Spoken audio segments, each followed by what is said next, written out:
Welcome to దృశ్యం. చనిపోయిన వ్యక్తి బతకడం కష్టం, అసాధ్యం అని తెలుసు. కానీ రావణ యుద్ధంలో లక్ష్మణుడికి ఆయువునిచ్చిన సంజీవని కథ వెనుక అనేక రహస్యాలున్నాయి. కాలనేమి బజరంగబలి మధ్య సాగిన ఎపిసోడే ఇందుకు నిదర్శనం. అసలు ఆ కాలంలో ఏం జరిగింది? రత్నగిరి రహస్యాన్ని మీ ముందుంచే ప్రయత్నం చేస్తున్నాం ఇవాల్టి దృశ్యంలో.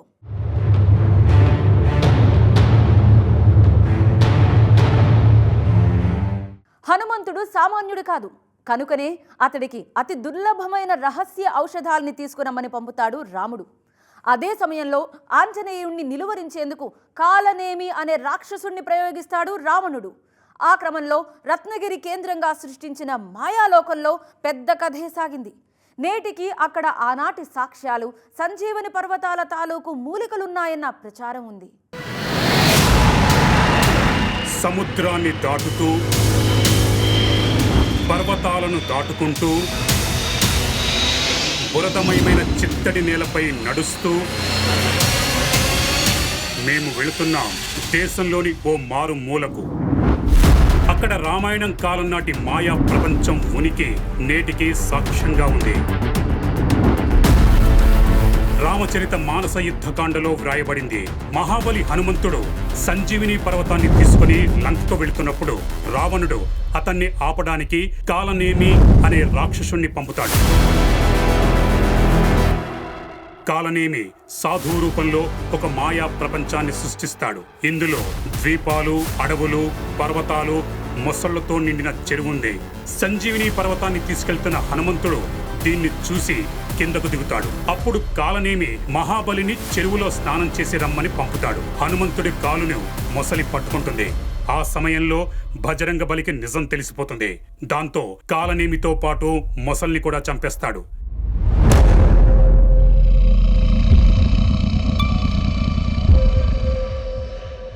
ప్రచారం ప్రకారం కాలనేమి మాయాలోకానికి సాక్ష్యంగా ఆ ద్వీపం, అడవి, మొసళ్ళు నేటికి ఉన్నాయి.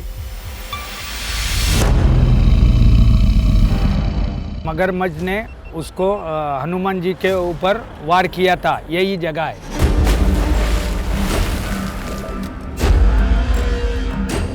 आपको मगरमच्छ का टापू नजर आएगा. हाँ. उधर बहुत सारे मगरमच्छ रहते हैं. వాదన చాలా పెద్దదే, కానీ ఇది మొసళ్ల ఉనికితోనే రుజువయ్యేది కాదు. ఇలాంటి సాక్ష్యాలు దేశంలో చాలా చోట్ల కనిపిస్తుంటాయి. ప్రజలు మరో నిజాన్ని చెప్పారు. అనేక అడుగుల ఎత్తులో విశాలమైన పర్వతంపై ద్రోణగిరి పర్వతం భాగాలు ఉన్నాయన్నారు. ఆ మూలికే లక్ష్మణుడి ప్రాణాన్ని కాపాడిందని అన్నారు. जब हनुमान जी आए थे ना, जब लक्ष्मण को तीर लगा था, जब हनुमान जी आए थे वो द्रोणागिरी पर्वत लाए थे. उसके कुछ अंश द्रोणागिरी पर्वत लेकर जा रहे थे. तब उसके कुछ अंश इस पर्वत पे गिरे हैं. పర్వతంపైకి చేరి ప్రతి చోటును వెతికాం, కానీ సంజీవిని పర్వతం లాంటి మొక్క ఎక్కడా కనిపించలేదు. అప్పుడు తెలిసింది ఆ మూలిక పర్వతంపై కనిపించదని, సముద్రపు లోతుల్లో ఉంటుందని. आप जिस पहाड़ को ढूंढ रहे हैं उसको कई युग बीत चुके हैं. इन पहाड़ों में बदलाव आ चुका है. तो ये जो द्रोणागिरी का पार्ट जो गिरा हुआ था, वो आपको अगर ढूंढना है तो आपको गहरे समंदर में जाना पड़ेगा. మేము సిద్ధమయ్యాం. లోతైన సముద్రంలోకి డైవ్ చేసి పర్వతం దిగువకు చేరుకున్నాం. అక్కడి దృశ్యం మమ్మల్ని దిగ్భ్రాంతికి గురి చేసింది. అక్కడ వేరే జల ప్రపంచం కనబడింది. ఈ ప్రపంచానికి చెందింది కాదనిపించింది. మేము సంజీవిని మూలిక కోసం వెతుకులాటలో పడ్డాం. అప్పుడే మాకు పెద్ద షాక్ తగిలింది.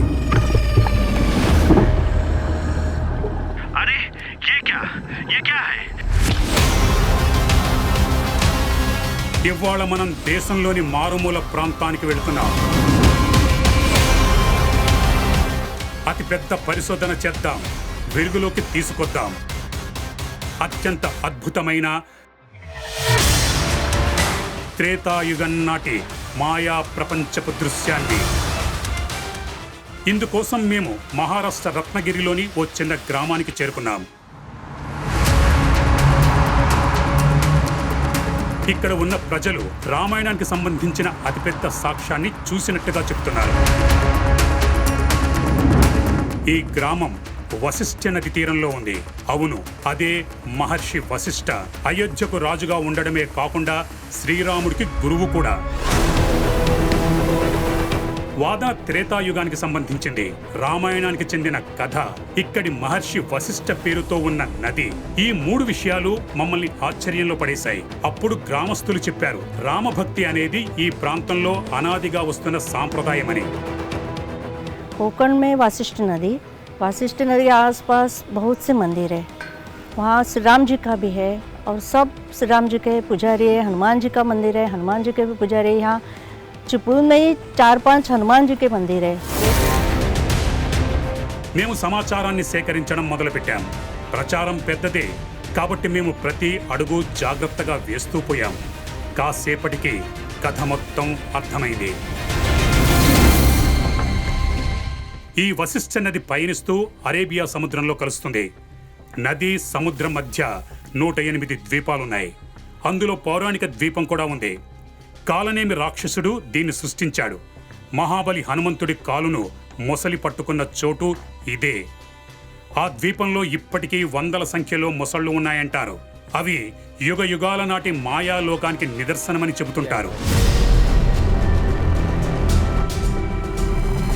ఖచ్చితంగా మేము ఆ ద్వీపానికి చేరుకుంటాం, కానీ పూర్తి సంతృప్తితో. మొసళ్ల ఉనికితో ఏం నిరూపితం కాదు. చంబల్ సహా దేశవ్యాప్తంగా ఇలాంటి ప్రదేశాలు చాలా ఉన్నాయి. ఇప్పుడు ఆ ద్వీపం రామాయణం కాలి నాటిదని ఎలా నమ్మగలం? ద్వీపం ముందు సముద్ర తీరంలో ఒక పర్వతం ఉంది. అందులో సంజీవిని పర్వతంతో కూడిన పురాణ ద్రోణగిరి మొక్కలున్నాయి. సంజీవిని పర్వతం ఇక్కడికి ఎలా చేరింది? ఇది ఆ ప్రచారంలో 2వ భాగం. మహాబలి హనుమంతుడు కాలనేమిని చంపి ద్రోణగిరి పర్వతంతో లంకకు వెళ్ళినప్పుడు అందులో పెద్ద భాగం కింద ఉన్న పర్వతంపై పడింది. ఇప్పటికీ కనిపించే కొన్ని మూలికలు మహారాష్ట్ర మొత్తంలో ఎక్కడా లేవు. ప్రజలు దీన్ని సంజీవిని పర్వతానికి సంబంధించింది అని చెబుతుంటారు. నిజం చెప్పాలంటే మాకు ఏమాత్రం విశ్వాసం లేదు. యుగాల నాటి మాయా ప్రపంచం నేటికి ఎలా ఉంటుందో అని. గ్రామస్తుల విశ్వాసం మమ్మల్ని ముందుకు కదిలేలా చేసింది. 108లో ఆ ద్వీపాన్ని కనుగొనడం పెద్ద కష్టమేం కాదు. మొసళ్ల కారణంగా ఆ ప్రదేశం ప్రమాదకరమైందిగా పరిగణిస్తుంటారు. అక్కడికి వెళ్ళడానికి ఎవ్వరూ సాహసించరు. దూరంలో మాకు ఆ ద్వీపం కనిపించింది. లోతైన విశాలమైన నదిలో ఈ ద్వీపం భిన్నంగా ఉంది. కాలనేమి ద్వీపం ఎదురుగానే ఉంది. అయినప్పటికీ మేము అప్రమత్తతతో మొసళ్ల కోసం వెతుకుతున్నాం. అప్పుడే బురదలో కదలిక కనిపించింది. చాలా పెద్ద ముసలి, కానీ ప్రశాంతంగా ఉంది.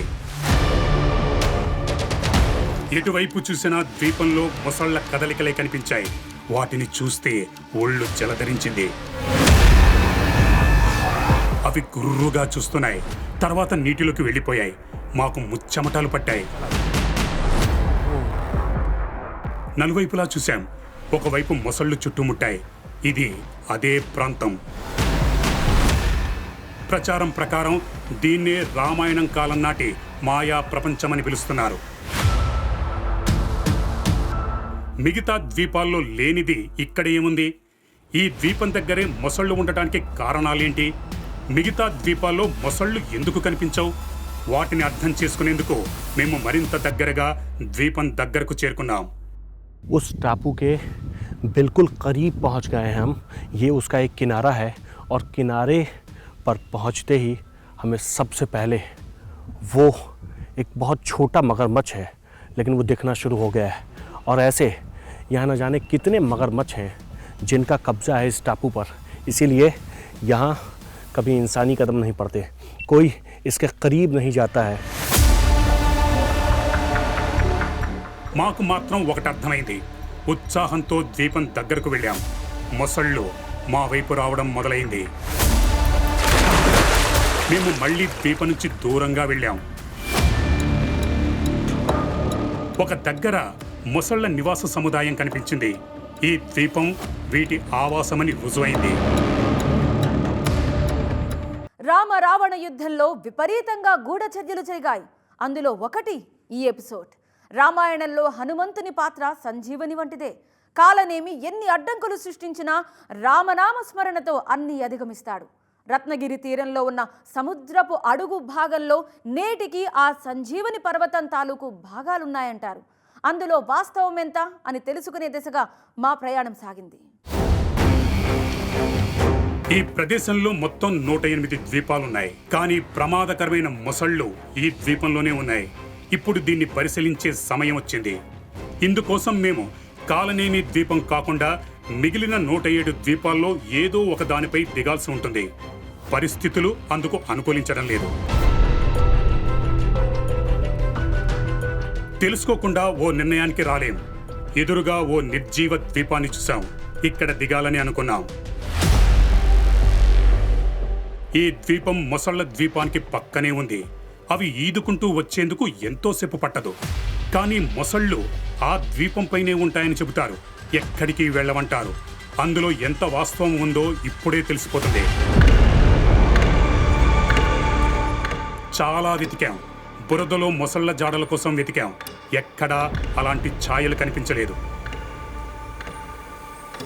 ఎదురుగా ఉన్న ఆ ద్వీపంపై మొసళ్ళు స్పష్టంగా కనిపిస్తున్నాయి. బహుశా మొసళ్ల నివాసంగా ఉన్న కారణంగా మాయా ప్రపంచంగా పిలుస్తుంటారేమో. ఇది సగభాగమే. ఇప్పుడు మేము హనుమాన్ పహాడ్కు వెళ్లాల్సి ఉంది.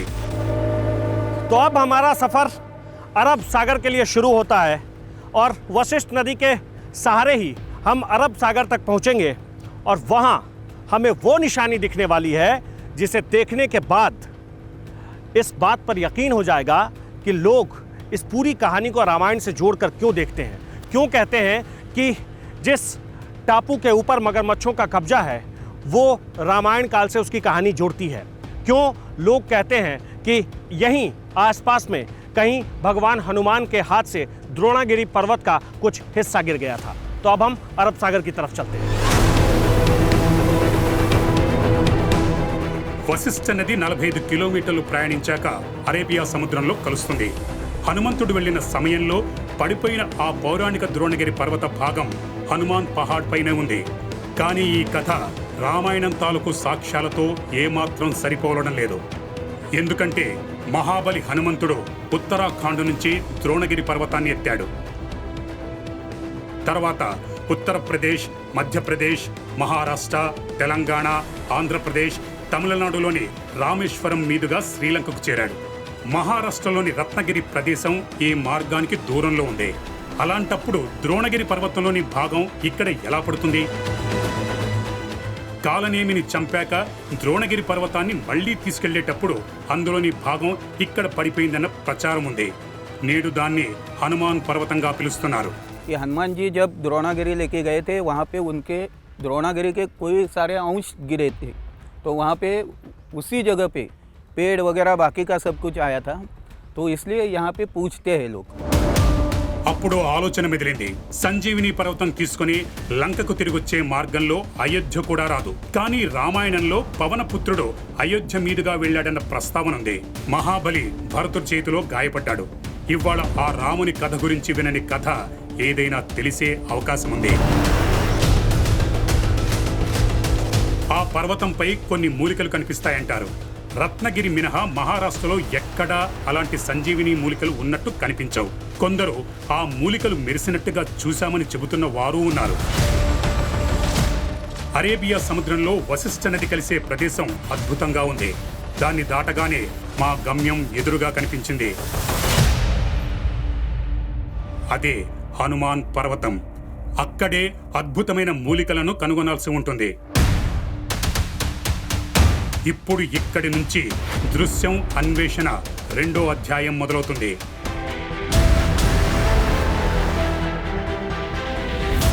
మా అడుగులు శిఖరం వైపు పడుతున్నాయి. దీని ఎత్తు 4000 ఫీట్లు. చేరుకోవడానికి సమయం పడుతుంది. పర్వతం మొత్తం చెట్లు, వృక్షాలతో నిండుంది. సంజీవిని మూలిక అని పిలిచే ద్రోణగిరి మొక్క ఎక్కడ దొరుకుతుంది, ఎలా గుర్తించాలో మాకు ఏం తెలియదు. ప్రజలు చెప్పింది ఏంటంటే అన్నింటికంటే ఆ మొక్క భిన్నంగా ఉంటుందని, కాస్త మెరుస్తూ ఉంటుందన్నారు. ఇప్పటి వరకైతే అలా ఏం కనిపించలేదు. సంజీవిని పర్వతం అనేది ఒక ఔషధం పేరు కాదని కొద్ది మందికే తెలుసు. 4 మొక్కలతోనే మూలిక తయారవుతుంది. చనిపోయిన వారిని బతికించే మృత్యు సంజీవిని, బాణాలు తీసేందుకు విశల్యకరణి, చర్మాన్ని ఆరోగ్యంగా మార్చేందుకు సంధానకరణి, 4వది సువర్ణకరణి చర్మ సౌందర్యాన్ని పెంపొందిస్తుంది. ఈ 4 మొక్కల కలయికతోనే సంజీవిని మూలిక ఏర్పడుతుంది. ఈ హనుమంతుడి పర్వతంపై ఆ 4గింటిలో ఏ మూలిక ఉందో మనం తెలుసుకోవాల్సి ఉంటుంది. మెరిస్తేనే దాన్ని గుర్తుపట్టగలం. కొన్ని గంటల పాటు పర్వతం మొత్తం శోధించాం. భిన్నంగా ఉండే ఎలాంటి వనస్పతి దొరకలేదు. ఏం చేయాలో అర్థం కాలేదు. అప్పుడే పర్వతంపై ఓ వ్యక్తి కలిశాడు. మూలికల కోసం అన్వేషణలో ఉన్నాడు. అతను అద్భుతమైన మూలిక ఇక్కడ కాదు, దిగువన దొరుకుతుంది అంటే కింద ఉన్న సముద్రపు అడుగు భాగంలో ఉంటుందన్నాడు. आप जिस पहाड़ को ढूंढ रहे हैं उसको कई युग बीत चुके हैं. कई सालों साल में निसर्ग से इन पहाड़ों में बदलाव आ चुका है. तो ये जो द्रोणागिरी का पार्ट जो गिरा हुआ था वो आपको अगर ढूंढना है तो आपको गहरे समंदर में जाना पड़ेगा. ఆ విషయం ఇతనికి తన గురువు ద్వారా తెలిసింది. కష్టాలతో కూడుకున్నందున ఎవ్వరూ ప్రయత్నించలేదు. ఇది ఎంతవరకు నిజమో మాకు కూడా తెలియదు. ఇప్పుడు వెనక్కి తగ్గితే పరిశోధనను మధ్యలోనే నిలిపేసినట్టవుతుంది. ఇక ఇప్పుడు అరేబియా సముద్రంలో డైవ్ చేయాల్సి ఉంటుంది. పర్వతం మూలాల వరకు చేరుకోవాలి. అక్కడకు వెళ్ళి రామాయణం కాలినాటి సంజీవిని మూలికను కనుగొనాలి. రాత్రి కావాల్సి వస్తోంది. ఈ మిషన్ను రేపు ప్రారంభిస్తాం.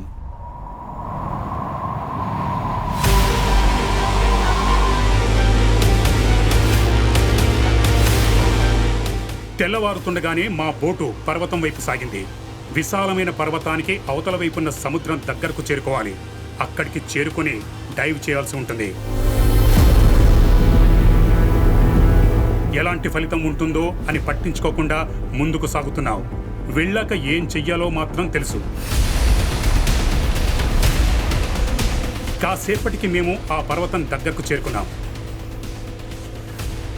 డైవింగ్ చేసేందుకు అనువైన ప్రదేశం కోసం వెతికాం. తర్వాత సిద్ధమయ్యాం.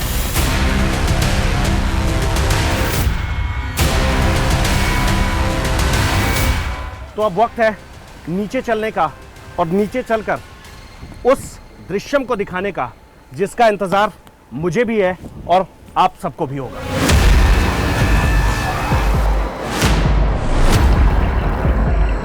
సముద్రంలో అన్వేషణ మొదలుపెట్టాం. కాసేపటి తర్వాత మేము సముద్రపు అడుగు భాగానికి చేరుకున్నాం. ఇక్కడ అతిపెద్ద రాయిని చూశాం. ఇది పర్వతం దిగువ భాగం. हम करीब 25 फीट गहराई में हैं। ये पहाड़ का निचला हिस्सा है। अब हमें वो बूटी खोजनी होगी जो सबसे अलग दिखती हो. देखते हैं क्या होता है.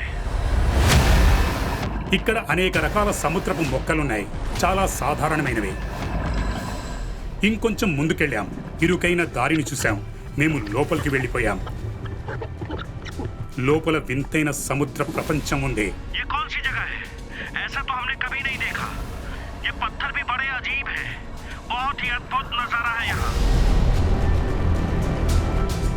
हमने कई सागरों में गोता लगाया है लेकिन ये तो सबसे अलग है. మేము మెరిసే మొక్క కోసం చూస్తున్నాం. అది సంజీవిని పర్వతంలో భాగమంటారు. ఇంకాస్త ముందుకెళ్ళాం. ఆశ్చర్యకరమైన దృశ్యం కనిపించింది. ఎత్తైన రాళ్ళు స్తంభాల ఆకారంలో ఉన్నాయి. స్తంభాల ఆకారంలో ఉన్న రాళ్లపై కొన్ని మొక్కలున్నాయి. కానీ ఇవి మనం వెతుకుతున్నవి కాదు. సముద్రపు అడుగు భాగంలో రాళ్ల మధ్య అన్వేషణ కొనసాగింది. అప్పుడే ఒక మొక్క కనిపించింది. అన్నింటికంటే చాలా భిన్నంగా ఉంది. దీని ఆకారంలో చుట్టుపక్కల కూడా ఎలాంటి మొక్క లేదు. ఇది కాస్త మెరుస్తూ కనిపిస్తోంది. अरे ये क्या है?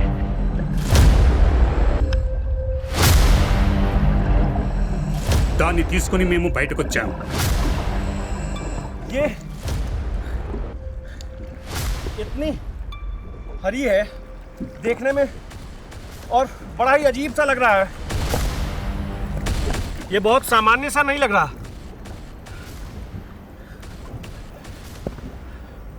पता नहीं कितनी फीट की गहराई में जाने के बाद ये दिखा है। మాకు దొరికిందేంటి? ఇది అదే పురాణ ద్రోణగిరి పర్వతం మొక్కేనా? దీన్నేనా సంజీవిని పర్వతంలో భాగమని ప్రజలు నమ్మేది? ఇలాంటి మొక్క అక్కడ మరొకటి లేదు. దీని ఆధారంగా ఎలాంటి నిర్ణయానికి రాలేం. తర్వాత మేము సంజీవిని పర్వతంపై పరిశోధనలు చేస్తున్న వ్యక్తి దగ్గరకు వెళ్ళాం. సంజీవిని పర్వతాన్ని వెతికేందుకు ఆచార్య బాలకృష్ణుడు ఉత్తరాఖండ్లోని పురాణ ద్రోణగిరి పర్వతం దగ్గరికి అనేక సార్లు వెళ్ళాడు. సంజీవిని పర్వతం ఒకటి కాదు, 4 ఔషధాల సమూహమని ఆచార్యుడికి కూడా తెలుసు. संजीवनी वस्तुतः वह औषधियों का समूह है, वो सिर्फ एक पौधा नहीं है, क्योंकि संजीवनी के अंदर में मृत संजीवनी, विशल्यकर्णी, संधानकर्णी, सुवर्णकर्णी, इस तरह से ये जो पौधों का समूह है ये 4 ग्रुप हैं। మాకు దొరికిన మొక్క ఆకారం సువర్ణకర్ణి ఆకారంతో పోలింది. కానీ ఇది పురాతన వైద్యానికి సంబంధించిన విషయం. అంత త్వరగా నిర్ణయం తీసుకోలేం. ఇందుకు గట్టిగా శోధించాల్సిన అవసరం ఉంది. ఇది ఏదో ఒక పౌరాణిక మూలిక కావచ్చు. దీని రూపం కాలక్రమేణా మారుండొచ్చు. ఇది వెలుగులోకి రాని భిన్నమైన మూలిక కావచ్చు. కానీ ఈ అన్వేషణ మమ్మల్ని తీసుకెళ్లిన ప్రదేశం ఆశ్చర్యానికి తక్కువేం కాదు. किंवदंती है कि जो द्रोणगिरी पहाड़ को जब स्वयं हनुमान जी, जब भगवान हनुमान उठा करके ले जा रहे थे तो एक आध जगह तो विश्राम के लिए रुके, कुछ जगह पर वो पहाड़ गिरे भी. हम ये कह सकते हैं कि हनुमान जी बहुत सारी चीज़ें वहाँ से उठा करके ले गए होंगे और ले जाने के बाद वो कुछ बीज, कुछ पौधे कहीं गिरे होंगे तो वहाँ निश्चित रूप से उगे होंगे. और यह अभी और अनुसंधान की आवश्यकता है कि सच में कि कौन से पौधे किस क्षेत्र में पाए जा रहे हैं जो उस क्षेत्र में नहीं होते हैं. కానీ ఈ అన్వేషణ మమ్మల్ని తీసుకెళ్లిన ప్రదేశం ఆశ్చర్యానికి ఏం తక్కువ కాదు. నది, ద్వీపం, మొసళ్ళు, పర్వతాల ప్రపంచం దేనికదే ప్రత్యేకమైంది. వీటన్నిటి మధ్య ఏదైనా నిజం ఉంటే మాత్రం అది అద్భుతమైన దృశ్యమే.